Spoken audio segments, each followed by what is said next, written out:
This is Joe Leigh here for Seconds Out. Delighted to be joined by Adam Smith once again here in Coventry. We're outside today. The weather's, it's okay, but it's good enough for me to have a shirt on, some sunglasses, and in good spirits today. Adam, how are you? Not quite sky blue, but it's good to be back in Coventry. Fantastic show last time we were here when Dylan Chima came through. What a field it was, and a great night. Really looking forward to being back. And a boxer breakthrough show, a chance to get the young guns in action, to give them some peak time opportunities on Sky Sports, and really try and elevate this next generation of fantastic talent. I mean, Ben and I have spent a year trying to sign the best, and now it's a chance to let them go and really get behind them and utilise the Sky Arsenal to push them into the casual audience. And what an opportunity for Adam Azim, really.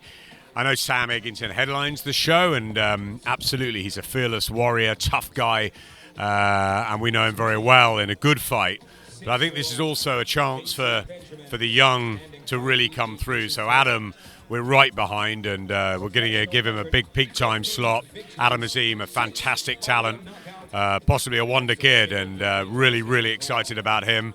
Karis Artingstall turns professional on this show just a couple of weeks after her partner Lauren was brilliant in the way she just sort of effortlessly transitioned into the pro ranks. Looked like it was about a 10th or 15th fight, didn't it? And then you've got the tournament winners. Back with Dylan Chima, Corey Gibbs as well. About time Corey got an opportunity. He's out, and yeah, very, very exciting times for the young. Eggington as well, English title fight too, and plenty of others. So really good night on Saturday in Coventry, and glad to be back. I love doing interviews with you, Adam, because I ask you a question and you'll cover the whole card, so it's easier to do the interviews. I actually want to bring it back to Adam Zine quickly. He's at basically the top of the bill, but as you say, in a peak slot, but it most likely won't last long. Well, look, with Adam, he's been blowing out all manner of preliminary opposition, and yeah, it reminds me a little bit of a young Amir or a young Naz. Who knows whether he can go as far as either of those. But Shane McGuigan certainly believes so. He thinks he's the best fighter he's ever had. That's a big call coming from a man with a stable like he has currently, and with a former stable with the likes of David Hay and George Groves and Carl Frampton and Josh Taylor. He's worked with so many great fighters. That's a massive, massive call out from Shane. But he believes that Adam is unique. I think he's very talented. I like the fact that he's a down-to-earth guy. He's a family man. He's got a big following from Slough already. But he's doing things in the ring which are really impressing us. And he's got mobility. He's got speed. He's got power. Yes, it's early days. Yes, the opposition's just going to get harder and harder. But we like what we see. We love his jumping rope. Who knows what he's going to do today? He said he's going to do the Ronaldo CR7 move, the popular. If he wins on Saturday, he told me. I keep telling him to do something different each and every time. That's the key, to keep people guessing. And yeah, he's a brilliant talent, and we think he's going to go a long way, and he's got the platform to do it, so he's got to back up the all the talent, the boasts, everything else in the ring. But he's not a boastful guy. He's a very down-to-earth guy. As the rain comes down here, we need to get a brolly, I think. But that's the thing with the open air. But yeah, look, he's a fantastic talent. He's a very nice young man, and I really hope Adam Azim does as well as we think he can. Yeah, Lauren Price obviously got a debut out of the way. She mentioned in the press conference before an all-Olympic card. You've got most of the Olympians that turned over from last year, 2020, 2021 in Tokyo. Is that something that you look to do in the future, and how realistic is that? I think it was really important for us to strike while the iron was hot. Tokyo was an incredible haul of medals and performances under Robert McCracken and his team, and Fraser Clark led with a huge captaincy, and we've got Fraser over as almost like our captain of the young coming through, and we've got Tasha captaining almost the young women coming through. So we've got real role models there, and yeah, I think it was very, very important for us to bring quality to Boxer and Sky Sports straight away, to get as many of the very, very elite fighters from the amateur ranks. Yeah, we couldn't get all of them. We didn't get the McCormacks. Galal went to Eddie. But ultimately, we're very happy with who we have got, with Ben Whittaker, with Fraser Clark, with Karis, with Lauren, with Caroline. you're adding Adam and obviously Hassan, his brother, and many others in the stable, the Joe Pigfords, the likes of some of the others on the bill here, the Corey Gibbses, the Dylan Cheemers. There's many that we like the look of. Yeah, Scott Forrest, Shaquille. I mean, there's loads. I think it's a really good opportunity for the young to come through. We've also got Joe Parker, Huey Fury, Tasha, Savannah. You know, some of the more experienced fighters too. So it's not just a big hole there. And this is a chance though to give the young a real platform, and everybody at Sky are going to get right behind them. So yeah, it was very important.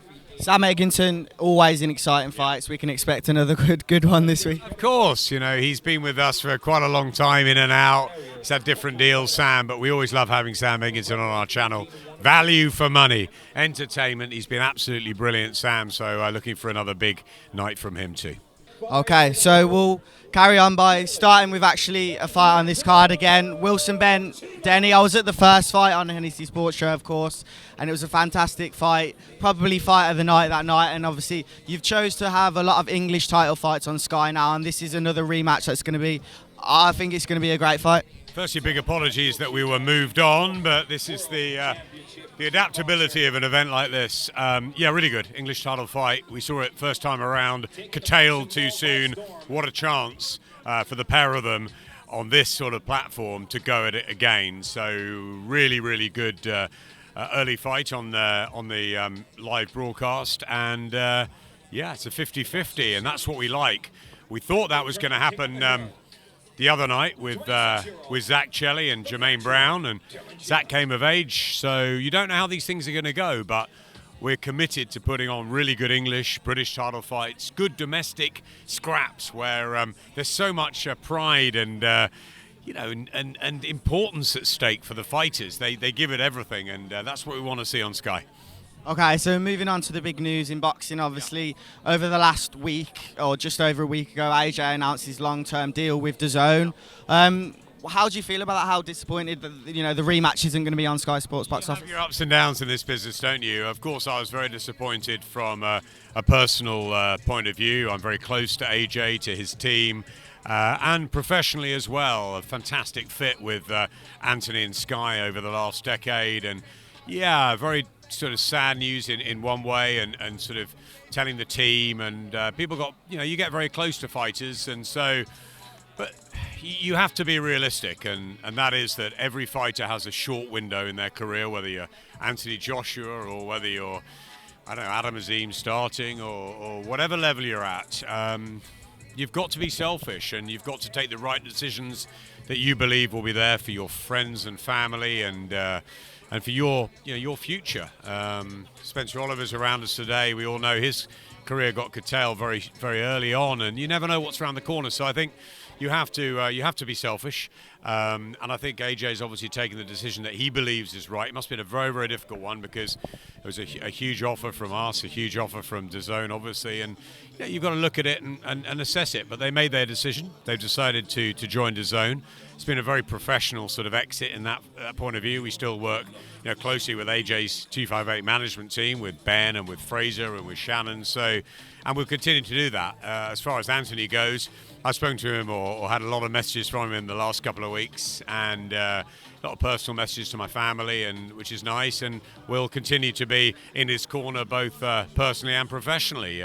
He's part of Sky's history, he's part of Sky's fabric. Who knows what's down the road, and we'll always be there for him. So he'll always be there for us, and we're always there for him. It's just the fact he's taken a different path over the course of you know, the immediate future, and we'll see what happens. And I wish him all the very best. He's got a fight to win. It's a tough fight. It's a fight a lot of people are picking Usyk again in.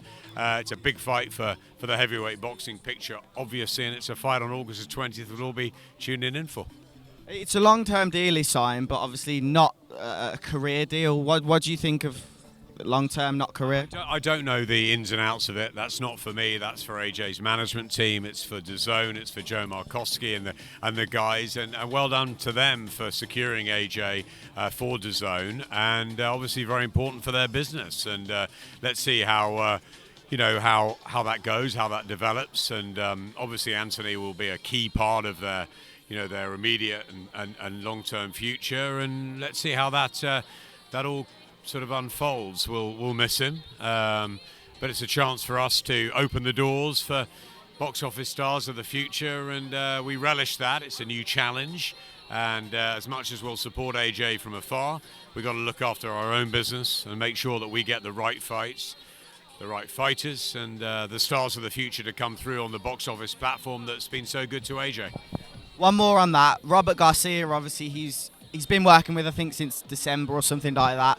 But do you think that could be the difference in this second fight? Do you think he could be the reason Anthony Joshua could get the win? How much difference will Robert Garcia make? Robert Garcia is a fantastic trainer. So too, I think, Angel Fernandez as well.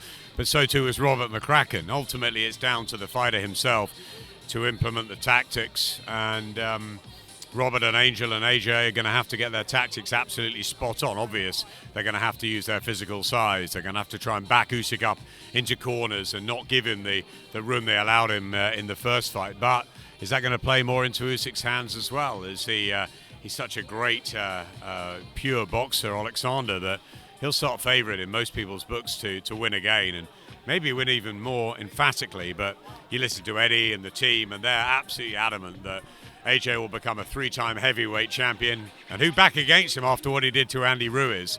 I think this could be harder. It's a very tough fight, but Anthony is very competitive.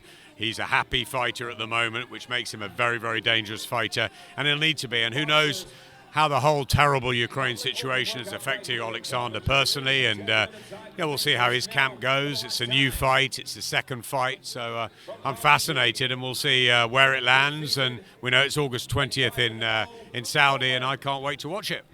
One more, Adam, while I got you. Clarissa Shields, Savannah Marshall. What's happening? Is it September the 10th? When's the announcement? Obviously, it's still a while away, but we've been expecting an announcement for a while. I'm sure you'll be one of the first to know when it is formally announced. It's going to happen. It's going to be in the autumn, and it's one of the biggest fights we'll have had on Sky in many a year, and it's an enormous fight for boxing. We saw Katie Taylor and Amanda Serrano's classic in the Garden. This is going to be in the UK on prime time, and this will, I think, be another absolute humdinger for the female code, for boxing in general. And it's got the history. It's got a 10-year history. It's the only defeat in Clarissa's long, illustrious amateur and pro career. And Savannah and her have been, exchanging barbs. They're ready for it. And once we have a venue and a date, we'll be announcing, and you'll be the first to know. Thank you very much for your time, Adam. No problem at all.